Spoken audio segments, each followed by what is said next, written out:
Young brothers and sisters, after World War I, what do you think it was about? It was the last of the empire of Islam. And the empire of Islam united the Muslims.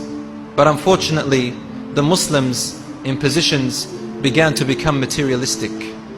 They loved the positions, they loved the luxury, the money, the wealth. And this was our weakness. So we divided. And in our weakness, right at that time, they came in.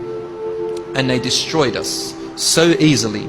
One of the ways they destroyed us was that they made the Turks, the Turkish people who are the Ottoman Empire, and the Arabs turn against each other. One of the stories says that they went to the Arabs in their lands and they said to them, how can you let Turkish people, foreigners, govern you and they take over the Khilafah when you are the Arabs and Muhammad sallallahu alaihi wasallam, your prophet is an Arab and the Quran is Arabic? Aren't you ashamed of yourselves? They bought it. They took it.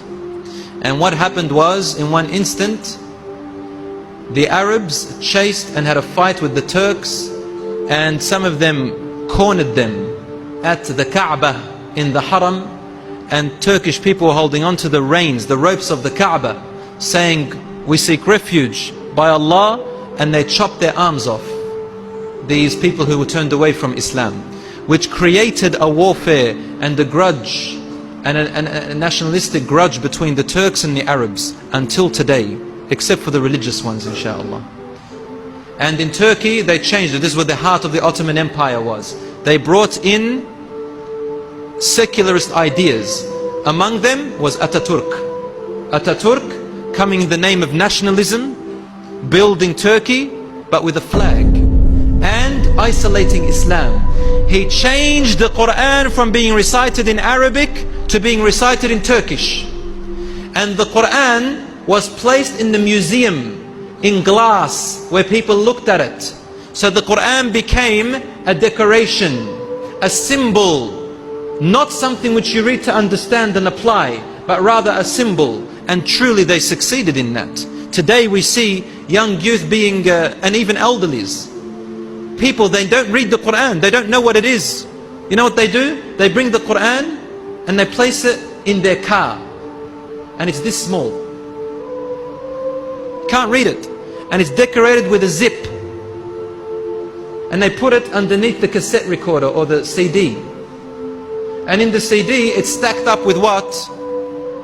Jay-Z and Rihanna and people like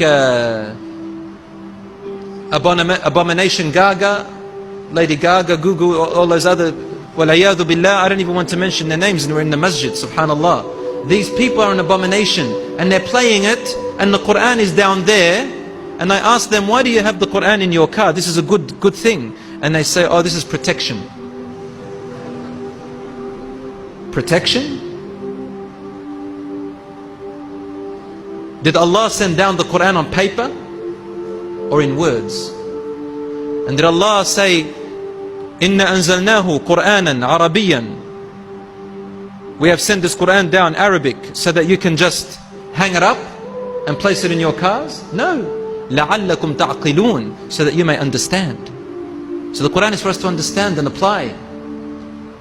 So this secularism came in. And in the other worlds, Muslim worlds, like in the Arabic was lost. When the Khilafah was there, the Turkish spoke Arabic, the Arabs spoke Arabic, the Indians spoke Arabic, the English Muslims spoke Arabic. You know Imam al-Bukhari, he wasn't an Arab, he's from Bilad Bukhara, up in Russia.